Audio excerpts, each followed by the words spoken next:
फिर उसके बाद साहित्य और संस्कृति के अंतर संबंध के बाद उसने पूछा साहित्य, समाज और संस्कृति का अन्योन्याश्रित संबंध। इसको भी आप लगभग वैसा ही लिखोगे जैसे पहला वाला लिखा था आपने। फिर उसने क्या पूछा 2017 के यूपीपीएससी के री एग्जाम में, साहित्य, संस्कृति एवं राजनीति का त्रिकोण। साहित्य, संस्कृति और राजनीति का त्रिकोण। साहित्य और संस्कृति के बारे में तो आपको मैंने बताया और आप जानते ही हैं क्या क्या लिखना है। राजनीति इसमें घुसा दिया उसने। तो भाई आप दुनिया के कुछ उदाहरण उठाओ जब साहित्य ने और संस्कृति ने राजनीति को प्रभावित किया हो। यहाँ पे तीन चीजें हैं, एक है साहित्य, दूसरा है संस्कृति, तीसरा है राजनीति। पहला पैरा में लिखो कैसे साहित्य ने राजनीति को प्रभावित किया, फिर कैसे संस्कृति ने राजनीति को प्रभावित किया, फिर कैसे राजनीति ने इन दोनों को प्रभावित किया। बात समझ में आ रहा है? साहित्य ने राजनीति को कैसे प्रभावित किया? लेनिन ने, कार्ल मार्क्स ने जो कुछ भी थीसिस लिखा, जो कुछ भी किताबें लिखी, उससे राजनीतिक हलचल आ गया। बेंजामिन डिजरेली ने लिखा, या अर्थशास्त्री जो रहे हैं अपने स्मिथ और ये कीन्स वगैरह, इन सब ने जब अर्थशास्त्र में जब लिटरेचर लिखा तो उससे किस तरह से जो मॉडल ऑफ इकोनॉमी था, जो पॉलिटिक्स थी, वो किस तरह से बदल गई। भारत में भी कालिदास ने नहीं, क्या नाम उसका, उनका चाणक्य ने जब अर्थशास्त्र लिखा, अर्थशास्त्र एक्चुअली पॉलिटिक्स के लिए है, या मैकियावेली ने द प्रिंस लिखा, तब किस तरह से राजनीतिक विचारधारा, राजनीतिक परंपरा और राजनीति तीनों बदल गई। रामधारी सिंह दिनकर ने जब साहित्य लिखा तो किस तरह से राजनीति पर उसका प्रभाव हुआ। कहना ये चाहता हूँ, साहित्य राजनीति को हमेशा से प्रभावित करती आई है। अब राजनीति साहित्य को कैसे प्रभावित करती है? राजनीति अगर दमनात्मक होगी, दमनमूलक होगी, शोषणकारी होगी, असमता पर व्याप्त होगी, तानाशाही होगी, तो साहित्य कैसा रचा जाएगा? तो साहित्य रचा जाएगा विद्रोह का साहित्य, रचा जाएगा लोक चेतना का साहित्य, रेनेसा का साहित्य।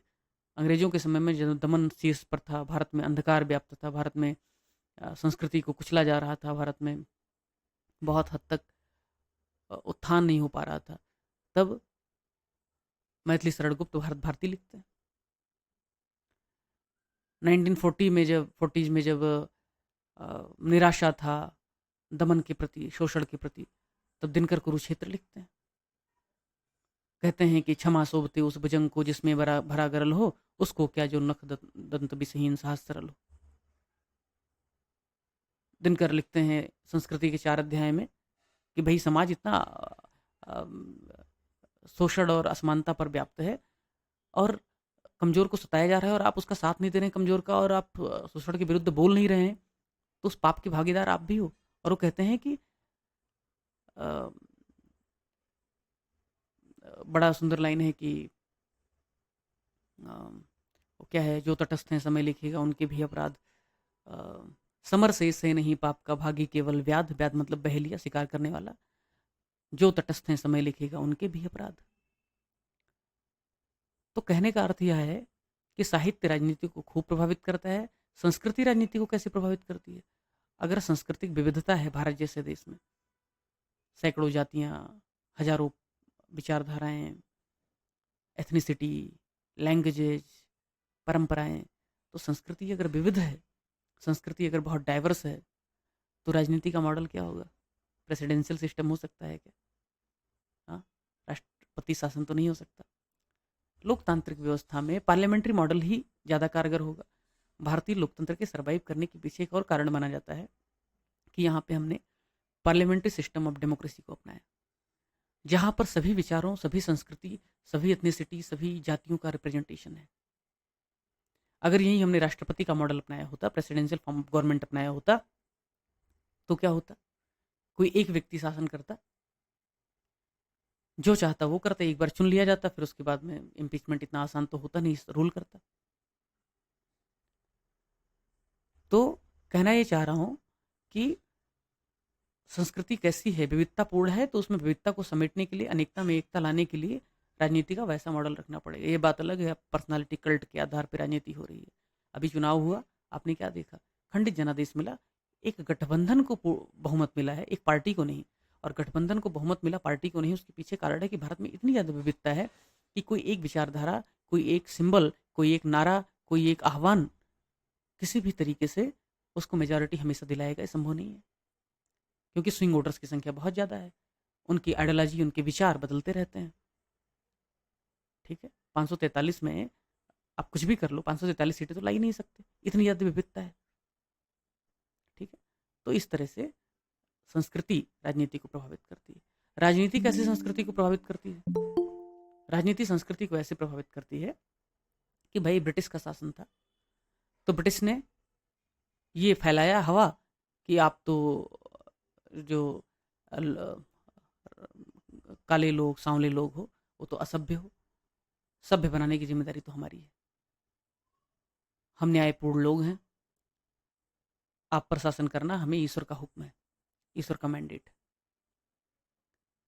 और इस तरह से इंसानों के दिमाग में भर दिया, इस तरह से डिवाइड एंड रूल की पॉलिटिक्स भर दी, इस तरह से विभाजन का जहर भर दिया, इस तरह से हमारे मन में अंग्रेजी के प्रति, वेस्टर्न कल्चर के प्रति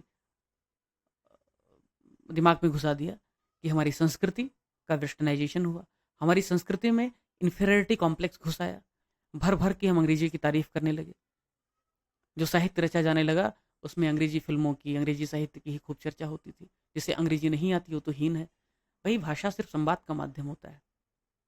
किसी ने अंग्रेजी 2 लाइन बोल दिया आज के कुछ साल पहले तक, अभी तो भाई सबको अंग्रेजी आने लगी है, या अभी उतना लोग समझने लगे हैं, बेवकूफ़ नहीं बना सकते। जैसे पंचायत फिल्म में वो कहता है बन राकस कि देख रहा है विनोद कैसे अंग्रेजी बोल बोल के घुमाया जा रहा है। अब सबको पता है। अदरवाइज एक ज़माना था कि आप ट्रेन में बैठते हैं और अंग्रेजी 2 लाइन बोलते हैं तो आपको आराम से सीट ऑफर हो जाती है। तो राजनीति ने इस तरह से साहित्य और समाज को, संस्कृति को प्रभावित किया। ये राजनीति ही थी जिसने देश का विभाजन करा दिया, समाज बट गया। ये राजनीति ही थी कि देश का विभाजन कराया और एक दूसरे धर्मों के खिलाफ, एक दूसरे की संस्कृति के खिलाफ, समाज के खिलाफ घृणा वाले साहित्य लिखे जाने लगे। और उनकी संस्कृति भी इतनी प्रभावित हुई कि हिंदी हिंदुओं का हो गया और उर्दू मुसलमानों का हो गया।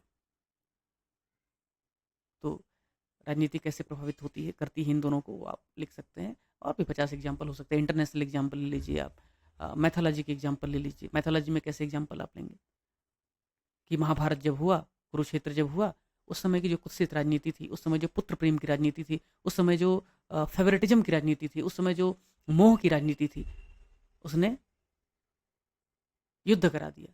उसने भारत की राजनीति को पतन और हिंसा और युद्ध की संस्कृति की तरफ, योत्सा की संस्कृति की तरफ ढकेल दिया। ये राजनीति ही थी जिसने भारत की नारियों के प्रति सम्मान वाली संस्कृति को प्रभावित किया और द्रौपदी का चीरहरण हुआ। और साहित्य भी तब गीता जैसा लिखा गया, जिसमें युद्ध का आह्वान किया गया, जिसमें कहा गया कि धर्मो रक्षिता रक्षिता, जिसमें कहा गया यदा यदा हि धर्मस्य। तो साहित्य का सृजन भी उसी अनुरूप होने लगा। तो राजनीति तो साहित्य को प्रभावित करेगी, संस्कृति को प्रभावित करेगी, और वाइस वर्सा। फिर अगली बार उन्होंने पूछ लिया साहित्य और सामाजिकता। सामाजिकता और समाज देखने में दोनों डिफरेंट लगते हैं, लेकिन अगर आपको समाज का ठीक ठाक ज्ञान है तो समाज के जो फीचर्स हैं, जो वैल्यू सिस्टम है, जो कुछ भी कैरेक्टरिस्टिक है, वो सामाजिकता में आ जाता है। तो भी आप साहित्य और सामाजिकता पे एक अच्छा निबंध लिख सकते हो। वही साहित्य, समाज, संस्कृति पे इतनी बातें हो चुकी हैं, इतनी बकवास के आधार पे ही आप साहित्य और सामाजिकता पर निबंध लिख सकते हैं। और जब संस्कृति की मैंने बात की, तो संस्कृति में नैतिक मूल्य होते ही होते हैं। भाई दुनिया के लगभग सभी संस्कृति में सत्य, अहिंसा के नैतिक मूल्य रहेंगे। 2 प्रकार के नैतिक मूल्य हो सकते हैं, एक तो सार्वभौमिक, ऑमनीप्रेजेंट, यूनिवर्सल, और दूसरा पर्टिकुलर, एंडेमिक, लोकल, यानी जो उसी समाज में व्याप्त है सिर्फ। तो सत्य, अहिंसा जैसे नैतिक मूल्य दुनिया के सभी राष्ट्रों में है, सभी समाजों में है। मुझे नहीं पता कि आज तक दुनिया के किसी भी समाज में सत्य को और अहिंसा को खराब माना जाता हो। भले भी कितना हिंसक समाज हो, अहिंसा अच्छा वहाँ भी माना जाता है, कम से कम सैद्धांतिक तौर पर। सत्य वहाँ भी अच्छा, श्रेयस्कर माना जाता है। जबकि कुछ विशिष्ट नैतिक मूल्य भी हो सकते हैं। जैसे अमेरिका में जो शरणार्थी प्रवासी हैं, अप्रवासी हैं उनके प्रति ज़्यादा सहिष्णुता का भाव है। उनका जो कल्चर है, मेल्टिंग पॉट का मॉडल है, तो वो ज़्यादा आसानी से स्वीकार लेते हैं। कुछ राष्ट्रों में ऐसा नहीं है। कुछ समाज में धार्मिकता की वजह से या उनके अपने समाज की वजह से एक कट्टरपन है। वो दूसरे धर्म के लोगों को, दूसरे समाज के लोगों को, दूसरी संस्कृति को बर्दाश्त ही नहीं कर सकते, हरगिज बर्दाश्त नहीं कर सकते। कुछ बहुत आसानी से कर लेते हैं। भारत में सर्व धर्म समभाव का नैतिक मूल्य है। साहित्य और सामाजिक दायित्व। साहित्य पे बहुत बात हो चुकी है। सामाजिक दायित्व की जब बात हो रही है तो सामाजिक दायित्व मतलब समाज का दायित्व। समाज का दायित्व क्या है? एक तो समाज के प्रति है, एक व्यक्ति के प्रति है, और इन पर जो साहित्य लिखा जाए वो साहित्य है। दूसरा, ऐसी साहित्य की रचना जो अपने सामाजिक उत्तरदायित्व का पालन करे, ये भी तो डायमेंशन हो सकता है। इंडिविजुअलिज्म, व्यक्तिवाद, वैयक्तिकता, और समाजवाद, सामाजिक जो सरोकार है या समाज जिसमें सर्वोपरि है, ये दो प्रकार की विचारधारा चलती है। एक विचारधारा कहती है समाज सर्वोपरि है, everything is society, individual is nothing. Communist लोग क्या कहते हैं? जो कुछ भी रिसोर्स है, प्रॉपर्टी हो, किसका है? समाज का है। तो सब चीज का नेशनलाइजेशन कर देते हैं। कैपिटलिज्म क्या करता है? जो जितना मेहनत करेगा उतना उसको हिस्सा मिलना चाहिए प्रॉफिट में। इंडिविजुअलिज्म की बात करता है। वेस्टर्न कल्चर इंडिविजुअलिज्म की ज्यादा बात करता है। क्या कहेंगे उसे, न्यूक्लियर फैमिली की ज्यादा बात करता है, एकल परिवार की ज्यादा बात करता है, व्यक्तिगत चेतना की ज्यादा बात करता है। भारतीय संस्कृति ज्वाइंट फैमिली की बात करता है। भारतीय संस्कृति कहता है कि भाई सामाजिक जो संरचना है, समूहवाद है, वो ज्यादा है, व्यक्ति का व्यक्तिगत जो स्वतंत्रता है वो ज्यादा महत्वपूर्ण नहीं है। और इसको लेकर के खूब साहित्य लिखे गए। प्रेमचंद ने लिखा बड़ी घर की बेटी, जिसमें उन्होंने दिखाया किस तरीके से संयुक्त परिवार की रक्षा के लिए एक लड़की अपनी व्यक्तिगत जो पीड़ा है उसको सह जाती है। और साहित्य, साहित्य में आगे जैसे रचनाकार लेखक कहते हैं कि व्यक्ति समाज से स्वतंत्र नहीं है, समाज में स्वतंत्र है। ये सही बात है, समाज की अपनी भूमिका है, समाज का अपना महत्व है, लेकिन व्यक्ति का महत्व कम नहीं है। अगर वो समाज से पूरी तरह से कट नहीं सकता, क्योंकि वो कट नहीं पाएगा, असामाजिक नहीं हो सकता, पूरी तरह से अलग नहीं हो सकता, क्योंकि अरस्तु कहता है व्यक्ति एक सामाजिक प्राणी है। लेकिन समाज में ठीक ठाक स्वतंत्रता तो हासिल कर सकता है। भाई स्टेट का कॉन्सेप्ट, नेशन स्टेट का कॉन्सेप्ट हमने दिया और हमने कहा कि हम सभी कलेक्ट होकर के कलेक्टिव तरीके से अपनी जो शक्ति है, अपनी सत्ता है, वो आपको हम दे रहे हैं सरकार को, और आप हमारे बिहाफ में गवर्नमेंट चलाओगे ताकि एनार्की ना पैदा हो। लेकिन जब बात होगी कि कुछ प्राकृतिक अधिकार ऐसे हैं जो हमारे मूल अधिकार हैं, उनको जब आप छीनने की कोशिश करोगे, तब इंडिविजुअलिज्म, तब व्यक्तिवाद हावी हो जाएगा।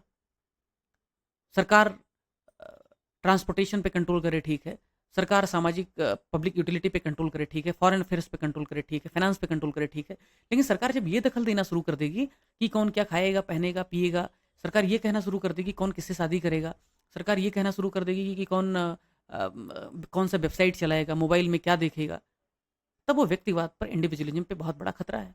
और तब सुप्रीम कोर्ट आर्टिकल 21 के तहत उसको स्ट्राइक डाउन कर देता है और वो कहता है कि भाई ये आपका आईटी रूल खराब है, इसको हम स्ट्राइक डाउन करते हैं।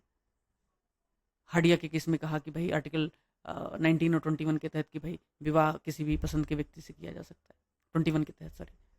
ऐसे ही ट्रांसजेंडर की बात हुई तो आर्टिकल 19 में कहा कि भाई उनका वो सेक्सुअल ओरिएंटेशन, उनका अपना एक्सप्रेशन है, फ्रीडम ऑफ एक्सप्रेशन के तहत आर्टिकल 19 में कवर किया, और हम कह सकते हैं कि वो व्यक्ति की अपनी स्वतंत्रता है। और फिर इस पर साहित्य लिखा जाने लगा। एक सौरभ कृपाल करके हैं वकील, जिनको सुप्रीम कोर्ट में जज या हाई कोर्ट में जज बनाने के लिए कॉलेजियम ने सिफारिश की थी। वो 15 judgements of supreme court, section supreme court, ऐसा करके उनकी किताब है, वो भी तो साहित्य है। या उल्टे कहा जाए तो सामाजिक उत्तरदायित्व क्या है साहित्य का, समाज के प्रति क्या उसका उत्तरदायित्व है, इस पर भी बात हो सकती है। आज़ादी के समय में सबसे बड़ा उत्तरदायित्व था किस तरीके से क्रांति का बिगुल बजाना, किस तरीके से जनता का, आम जनता का आह्वान करना जिससे वो क्रांति में कूद पड़े। इमरजेंसी के समय में साहित्य का उत्तरदायित्व था जनता को झकझोरे, दूसरी क्रांति लेकर के आए। तो ये सब अंतर संबंध आप बता सकते हैं। हो या चले गए आप लोग? हाँ सर। हाँ ओके, जी। बीच बीच में पूछना पड़ रहा है। हो माली कैसे लेगा। ओके ओके, ठीक ठीक है। ये हो गया। फिर अगला जो पूछा गया था निबंध, साहित्य समाज की पुनर्सृष्टि है, रिक्रिएशन। तो साहित्य समाज की पुनर्सृष्टि है, इस पर एक बड़ा अच्छा आर्टिकल है, मैं आपको भेज देता हूँ। इससे मिलता जुलता एक राजेंद्र यादव करके बड़े लेखक हुए हैं। उन्होंने कहा 2022 में एक्चुअली निबंध आया था, और अ, उसी विषय पर निबंध आ गया। मैंने 2022 में उसी विषय पर यूपीएससी में निबंध लिखा था, और निबंध आया था कि जो लेखक है, क्रिएटर जो है, राइटर जो है, वो अपने उसका अपना लेजिस्लेशन होता है, वो अपनी दुनिया का अलग ही लेजिस्लेटर होता है। तो राजेंद्र यादव ने लिखा कि जो साहित्यकार है, जो रचनाकार है, उसकी अपनी एक सत्ता होती है, उसकी उसकी अपनी एक दुनिया होती है, जिसका रचनाकार वो स्वयं होता है। यानी कि एक राइटर, एक साहित्यकार एक अलग ही दुनिया का सृजन करता है, एक अलग ही ब्रह्मांड का सृजन करता है, जिसका वो नियामक होता है, रेगुलेटर होता है, जिसका वो सत्ताधीश होता है, जिसका वो राजा होता है। और वो दुनिया जो है, हकीकत की दुनिया से कतई कम नहीं है। तो जब निबंध पूछ रहा है साहित्य समाज की पुनर्सृष्टि है, तो समाज जो भी चल रहा है, जो कुछ भी समाज में चल रहा है, ताना बाना जैसी भी परंपरा संस्कृति चल रही है, साहित्य अगर चाहे तो उसमें अपने नजरिए से, अपने दृष्टिकोण से एक व्यापक फेरबदल कर सकता है, एक व्यापक रिक्रिएशन कर सकता है, एक अलग नजरिए से उसको समझा सकता है। उदाहरण के लिए, आपने ढेर सारी फिल्में देखी होगी। एक द डॉन ऑफ एप करके मूवी आई थी, हॉलीवुड। उसमें दिखाया गया कि भाई, जो समाज है वो खत्म हो चुका है, उसका पतन हो चुका है, सब विनाश हो चुका है, बंदरों का शासन हो गया है। वो भी एक प्रकार का साहित्य है, अलग ही तरीके से दुनिया को दिखा दिया। एक एक एक ऐसा भी साहित्य हो सकता है जिसमें दिखाया जाए कि भाई, समाज जैसा है ना, ऐसा होना ही नहीं चाहिए, इसको बिल्कुल डिफरेंट होना चाहिए। जैसे कार्ल मार्क्स ने कल्पना किया था कि भाई, इंडिविजुअल वेल्थ होना ही नहीं चाहिए, पूरी तरीके से जो वेल्थ है वो समाज का होना चाहिए, पूरी तरीके से समाजवाद आना चाहिए। तो समाज जो कुछ भी सश चला आ रहा है पहले से, उसकी एक नई तरीके से रीडिफाइन किया जाए, रिक्रिएट उसको किया जाए, वो भी तो साहित्य है ना। तो उस डायमेंशन के साथ आप इसमें आगे बढ़ सकते हो, साहित्य समाज को समझाओगे, फिर इस वाले डायमेंशन को फोकस करोगे। समाज के नवनिर्माण में साहित्य की भूमिका, इतनी सारी बात हुई, आप आराम से लिख सकते हो। साहित्य सिर्फ ज्ञान का स्रोत नहीं, नैतिक सामाजिक क्रिया का भी रूप है। अरे सही बात है, बिल्कुल। बीपीएससी में सवाल पूछा गया, बिहार पब्लिक सर्विस कमीशन में, कि साहित्य 68वें बीपीएससी में, साहित्य सिर्फ ज्ञान का स्रोत नहीं। दुनिया जानती है कि साहित्य सिर्फ ज्ञान का स्रोत होता है तो उतना श्रेयस्कर नहीं होता है, उतना कालजयी नहीं होता है। अगर उसमें नैतिक सामाजिक क्रिया है, उसका रूप है, तो साहित्य काल परिस्थिति को पार करता है। जैसे उदाहरण के लिए, अगर कोई मेडिकल जर्नल है, अगर कोई इतिहास का साहित्य है, आप उससे ज्ञान प्राप्त करते हैं। लेकिन अगर कोई गोदान जैसा साहित्य है प्रेमचंद के, तो इतने सालों बाद, 1936 में लिखा था उन्होंने, लगभग 90 साल हो गया, कुछ 87-88 साल, 88 साल होने के बाद भी उसमें जो कुछ भी सामाजिक क्रियाकलाप थे, सामाजिक रूप था, उसके बारे में जो उन्होंने प्रक्षेपण किया, जो उन्होंने दिखाया, उस हिसाब से देखा जाए तो आज भी वो उतना ही प्रासंगिक या ज़्यादा। और कबीर थे, कबीर का जो साहित्य है, सैकड़ों सालों के बाद भी आज भी उससे लोग नैतिक प्रेरणा लेते हैं, सामाजिक प्रेरणा लेते हैं। प्रगतिशीलता का एक अलग ही पैमाना है वो। तुलसी का लोक मंगल का जो साहित्य है, आज भी घर घर में उसकी पूजा होती है। दुनिया के बहुत ही कम ऐसे साहित्य रहे होंगे जो धर्म ग्रंथ बन गए, धर्म बन गए, उनको ईश्वर के समक्ष रखा जाने लगा। तो रामचरितमानस के नैतिक और सामाजिक महत्व को अगर देखें तो पहले से ज़्यादा है। रामचरितमानस ज्ञान का स्रोत तो है ही। जब वो कहता है कि रामचरितमानस में तुलसी लिखते हैं कि आपतकाल परिखियो चारी, धीरज धर्म मित्र नारी, तब सिर्फ ज्ञान की बात नहीं कि भाई देख लो, विपत्ति में धीरज धर्म मित्र और नारी को परखना, बल्कि वो नैतिकता, सामाजिक क्रिया, आपके व्यक्तिगत आग्रह, व्यक्तिगत प्रयास, आपका दृष्टिकोण भी बताता है कि भाई, जब विपत्ति आए तो पहले धर्म नहीं, पहले नारी नहीं, पहले मित्र नहीं, पहले धीरज को टटोलना, पहले धैर्य की थाह लगाना। क्यों? क्योंकि वो कहता है कि जो धैर्य है वो भीतर है, धीरज जो है वो भीतर है, अंदर है, नारी, मित्र और धर्म बाहर। और आपका सबसे पहले मददगार आप खुद हैं। आपके भीतर से जो चीज़ें होंगी वो पहले आपकी मदद करेंगी। तो पहले धैर्य को आजमाओ। तो इस छुपी हुई मीनिंग का अपना नैतिक महत्व है, अपना व्यक्तिगत महत्व, अपना सामाजिक महत्व है, और ज्ञान का स्रोत तो है। जब वो कहते हैं कि अ, अ, मतलब पार्वती यानी कि तुलसी की माँ पार्वती नहीं, सॉरी, ये सीता की माँ, जानकी की माँ, क्या नाम उनका, राजा जनक की पत्नी, जब वो कहती हैं कि कथ विद्य सृजी नारी जग माही, पराधीन सपने सुख नहीं। हे ईश्वर, तुमने नारियों को किस तरीके से सृजन किया है कि वो जीवन भर पराधीन रहती हैं और उनको कतई सुख नहीं मिलता है पराधीनता की वजह से। तो वो क्या सिर्फ ज्ञान का स्रोत है, बल्कि वो तो सामाजिक मानदंड, सामाजिक क्रिया प्रक्रिया को सबसे अच्छे से रिफ्लेक्ट करता है। क्या नैतिक है, क्या नैतिक है, ये भी बताता है। नारी का जीवन कैसा है, इसके बारे में सूचना ही नहीं देता, बल्कि आपको एक नए चश्मे से, एक नए दृष्टिकोण से सोचने को मजबूर भी करता है। नैतिकता नैतिकता के बीच फर्क को समझाता है, पितृसत्ता को झकझोरता है। तो बीपीएससी में निबंध आया था, साहित्य पर जो निबंध आता है बीपीएससी के लोग ठीक वैसे ही तैयारी कर सकते हैं जैसे यूपीपीएससी के लोग साहित्य के विषय पर तैयारी करते हैं। 69 बीपीएससी में बिन समाज के बोली हो सकेला का, बिन बोली यानी भाषा समाज हो सकेला का, ऐसा निबंध है।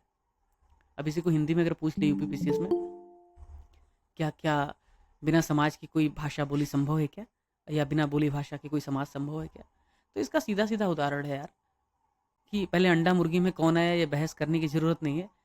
जब समाज आया तभी तो बोली भाषा पैदा हुई ना। हाँ, समाज ही नहीं होता, व्यक्ति ही नहीं होता, तो कौन भाषा की बात करता, बोली की बात करता। पहले श्रुति मुनि की परंपरा आई, पहले जेस्चर आया, पहले देह की भाषा आई, संवाद आया, फिर बाद में भाषा बोली पैदा हुई, फिर बाद में क्षेत्रीय बोलियां पैदा हुई, फिर प्रामाणिक होने की वजह से, शुद्धिकरण होने की वजह से, स्टैंडर्डाइजेशन होने की वजह से वो भाषा में तब्दील हो गई। दूसरा एस्पेक्ट है बिन बोली भाषा के समाज हो सकेला का। बोली भाषा नहीं बचेगी तो समाज बचेगा क्या, मतलब?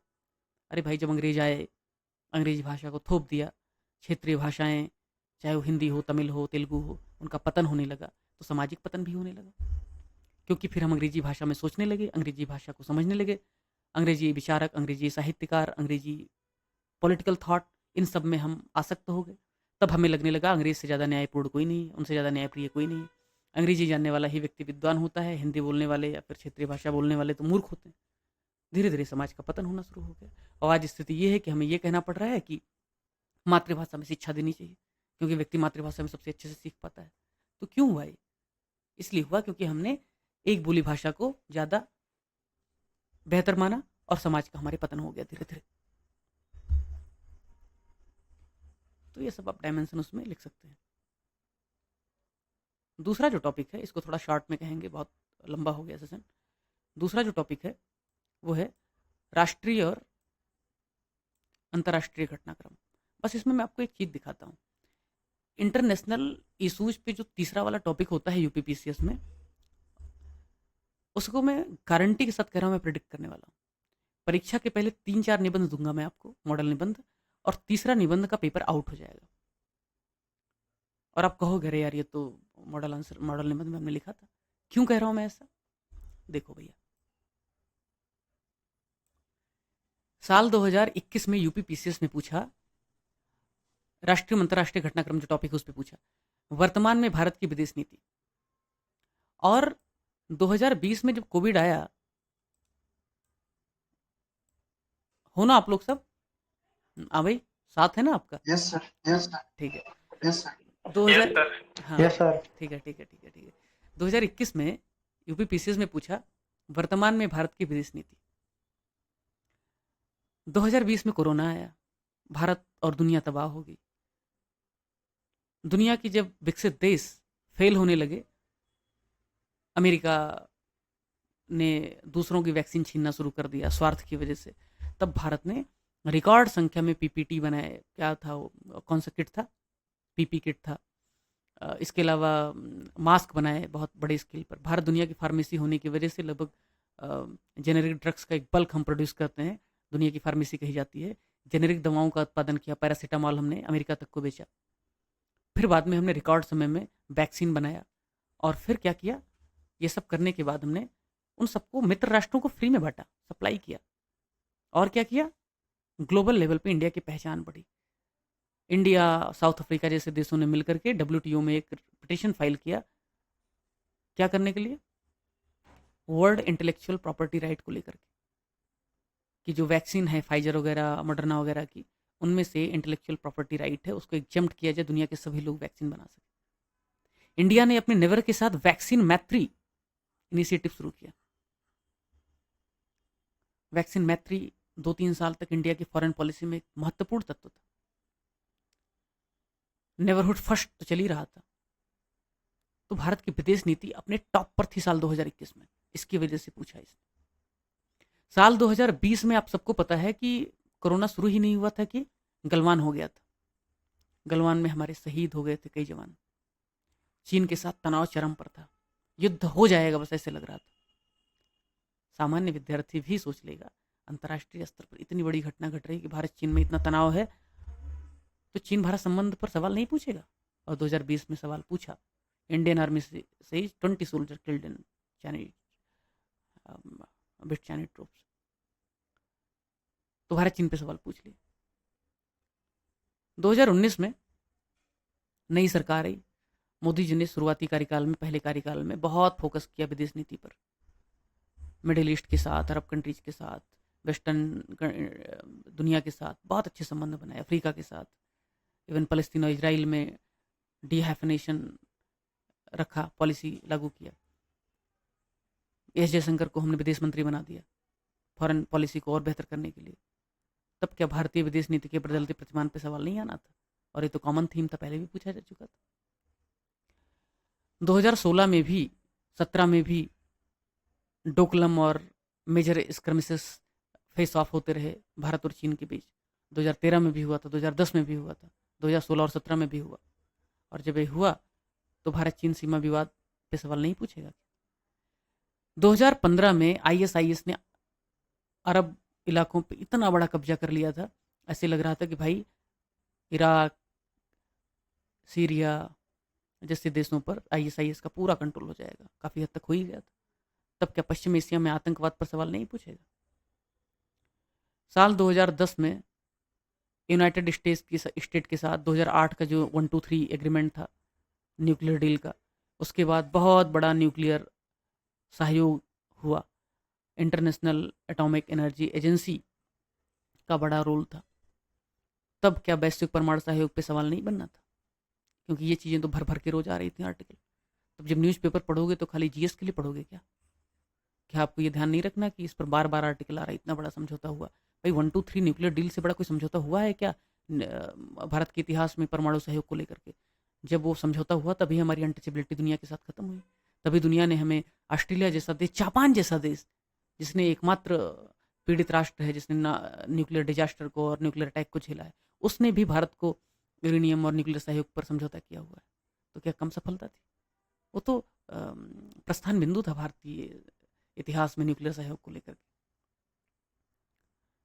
और इतने निबंधों के साथ अब आप जान चुके हैं भारत के पड़ोसी राष्ट्रों के साथ जो संबंध है उन पर सवाल निबंध में पूछा जा सकता है, जो चर्चा में। अगर चीन के साथ झगड़ा होगा तो पक्का आएगा। भारतीय विदेश नीति जब जब बेहतर या ऐसी डिबेट की स्थिति में होती है तो सवाल आता है। पन्नू और निज्जर के कांड के बाद, Canada America five eyes nation के साथ जो विवाद चल रहा है, उसके बाद संभावना है कि भारत की सुरक्षा एजेंसियां हैं उन पर जो सवाल उठ रहे हैं, भारत की प्रतिष्ठा थोड़ी बहुत जो दांव पे लगी है वेस्टर्न कंट्रीज में, उस पर सवाल आ सकता है। एक जमाना था क्वाड को लेकर के खूब चर्चा हो रही थी free and open Indo Pacific policy की चर्चा हो रही थी तब सवाल बनने की संभावना थी। मालदीव के साथ भारत के रिश्ते बहुत अजीब स्थिति में है। अब ज़्यादा संभावना है कि 2024 में मालदीव को लेकर के सवाल बनेगा। है छोटा राष्ट्र, अगर मालदीव सीधा सीधा नहीं पूछा तो पड़ोसी राष्ट्र पर सवाल बनेगा, नेबरहुड पे सवाल बनेगा। सेंट्रल गवर्नमेंट के तीसरे कार्यकाल में क्या फॉरेन पॉलिसी हो, इस पे सवाल बन सकता है। तो आपको ध्यान रखना है, ये थीम प्रेडिक्ट किया जा सकता है। न्यूज़पेपर पढ़ते रहो, अच्छे से पढ़ते रहो, तो ये आपकी राह जो है वो आसान हो जाएगी। मुझे लग रहा है कि सेशन लंबा होने की वजह से, थोड़ा इंटरप्शन होने की वजह से काफ़ी व्यवधान हुआ। आपके कुछ सवाल हों तो मैं उसका जवाब दे देता हूँ, अदरवाइज इस सेशन को ख़त्म करेंगे, फिर रिकॉर्डिंग आपको मिल ही जाएगी और बाद में फिर चलता ही रहेगा कार्यक्रम। कुछ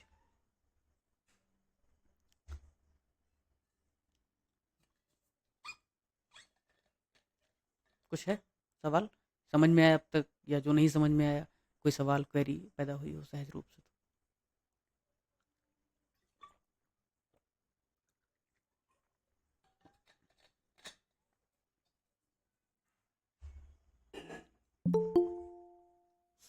बोलिए भैया,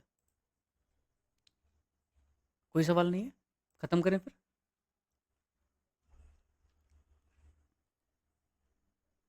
हेलो सर। हाँ बोलने का। सर थोड़ा निबंध के टॉपिक से हट के सवाल है सर, पूछ सकता हूँ क्या? हाँ बिल्कुल। सर सिलेक्शन में आपके हिसाब से कौन से 2-3 चीज़ें सबसे इम्पोर्टेंट होती हैं जो मस्ट है करना सर? क्योंकि सर अभी काफ़ी समय से मैं दे रहा हूँ सर, मेरा हो नहीं रहा है और मैं सर मेहनत किया हूँ, ऐसा नहीं है कि हवाई में दिया मैं। नीरज, जो जिस विषय में जिस पेपर में जैसे मैं यूपीएससी का उदाहरण देता हूँ, आपको समझ में आ जाएगा। यूपीएससी में कहा जाता है एसए, एथिक्स और ऑप्शनल, ये 3 पेपर हैं। इन 3 में 2 में आप अच्छा करेंगे तो ही सफलता के आपके चांसेस बनते हैं। या तो तीनों में एवरेज से ऊपर करो, या 2 में बहुत अच्छा करो, तो ही आप अच्छा कर सकते हो, अदरवाइज नहीं होने वाला है कुछ आपका सिलेक्शन। जीएस के पेपर्स में सबको लगभग एवरेज मार्क्स या एवरेज से थोड़ा ज़्यादा मार्क्स मिलता है, जो भी अच्छे स्टूडेंट हैं। कोई बददिमाग स्टूडेंट है तो उसको तो बात अलग है, पर जनरली ठीक ठाक स्टूडेंट को लगभग एक ही रेंज में मार्क्स मिलते हैं, 10-15 नंबर का डिफरेंस होता है मैक्सिमम। लेकिन एसए, एथिक्स और ऑप्शनल में बहुत रेंज होता है। मेरे ही साथ का लड़का मुझसे ऑप्शनल में 50 नंबर ज़्यादा पाया, उसके 136 रैंक है। तो कहने का अर्थ यह है कि जो यूपीपीसीएस का पेपर है उसमें हिंदी निबंध हिंदी, ये 2 विषय ऐसे हैं, अगर आपको एसडीएम बनना है तो इसमें निबंध में 90 के आसपास और हिंदी में 100 के आसपास स्कोर करना ही पड़ेगा। अगर आपने यहाँ अच्छा स्कोर नहीं किया तो आपकी सफलता के चांसेस बहुत कम हो जाएंगे तुरंत। बाकी पेपर्स में जीएस 1 से लेकर के 3 तक, जीएस 1 से लेकर के 3 तक आपको एवरेज या उससे बेहतर करना है। जीएस 4 में आप, क्योंकि डिफरेंस बहुत होता है मार्क्स का, कुछ लोगों को 60-70 भी मिलते हैं, कुछ लोगों को 110 भी मिलते हैं, तो जीएस 4 में आपको बहुत शानदार करना है। और जिस तरीके से परिस्थिति बदली है, अभी जीएस 5 और 6 इवॉल्व कर रहा है, अगर आप उनमें उसमें अपना स्कोर डाउन नहीं होने दिया, 100 के ऊपर स्कोर लेकर के आए, तो निश्चित तौर पर आपका सिलेक्शन ही नहीं होगा, बहुत शानदार रैंक भी आएगा। निबंध और हिंदी में शानदार टॉप स्कोर करना है। जीएस 5 और 6 में जो परफॉर्मेंस होना चाहिए वो डिफरेंट होना चाहिए, 100 के ऊपर होना चाहिए। और एथिक्स में बहुत शानदार हाईएस्ट स्कोर होना चाहिए। बाकी 1 to 3 में आपको भी नहीं पता, एवरेज मार्क्स मिलता है। ये अगर पैमाना, ये आप अगर फार्मूला अपनाओगे तो निश्चित तौर पे यूपीपीसी में अच्छा रैंक आने के ज़्यादा चांसेस। अब कभी कभी बदकिस्मती होती है कि इसमें से किसी एक पेपर में बहुत लो हो गया, डिप हो गया, और या इंटरव्यू में बहुत डिप हो गया, तो पता लगता है सिलेक्शन तो हो जाता है। पर मेरा जिस साल अच्छा मार्क्स आया, उसमें मुझे छोटे छोटे पोस्ट मिल रहे थे। एथिक्स में मुझे 84 खाली दिया था, जबकि यूपीएससी में अच्छा कर रहा हूँ, तो उसने बर्बाद कर दिया, जबकि इंटरव्यू में मुझे हमेशा हाईएस्ट मिले। तो अब क्या करेंगे, इतना कम दे देगा, 84 दे देगा, जबकि एवरेज लोगों को 110 मिला था। और जबकि ऑप्शनल उस समय था, तो ऑप्शनल में मेरे 216 थे और हिंदी साहित्य में, और 223 उस साल का, या 221 हाईएस्ट था हिंदी साहित्य का। यानी कि ह्यूमैनिटी के सब्जेक्ट में ऑप्शनल में नंबर ही नहीं मिल रहे थे। 2022 जिसको मैंने दिया नहीं उस साल, यूपीएससी मेंस की वजह से पता लगा उसमें ह्यूमैनिटी के ऑप्शनल में बहुत भर भर के नंबर आया। तो सबकी अपनी अपनी किस्मत। तो जिन लोगों का नहीं हुआ था पहले ऑप्शनल की वजह से, उनको उस बार सिलेक्शन हुआ, एसडीएम मिला उनको। तो सब लक की भी बात है ना। लेकिन कम से कम कंट्रोल द कंट्रोलेबल्स, जो आप कंट्रोल कर सकते हो उसे कंट्रोल करो। क्या कंट्रोल कर सकते हो? हिंदी। क्या कंट्रोल कर सकते हो? निबंध। क्या कंट्रोल कर सकते हो? एथिक्स। इसको करो ना, इस पे काम करो ना। जीएस 1 2 3 जनरल स्टडी है, एवरेज मार्क्स मिलते हैं, जाने दो ना उसको। जीएस 5 6 पे काम कर लो अच्छे से, क्योंकि अधिकतर लोग उस पर काम नहीं करेंगे, अधिकतर लोग पढ़ते रहेंगे करंट अफेयर हमेशा। हाँ बोलो मेघा।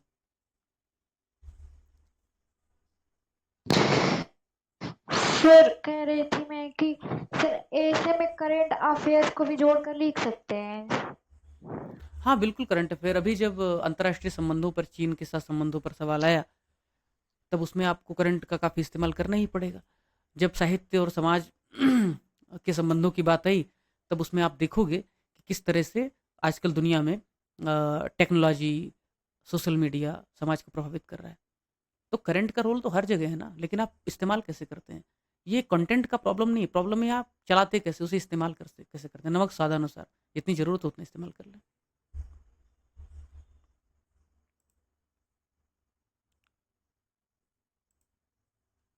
ठीक है, बाकी प्रैक्टिस करेंगे तो समझ में आएगा ही। चलो भाई फिर कुछ होगा सवाल तो ग्रुप में पोस्ट कर देना, I will try to reply.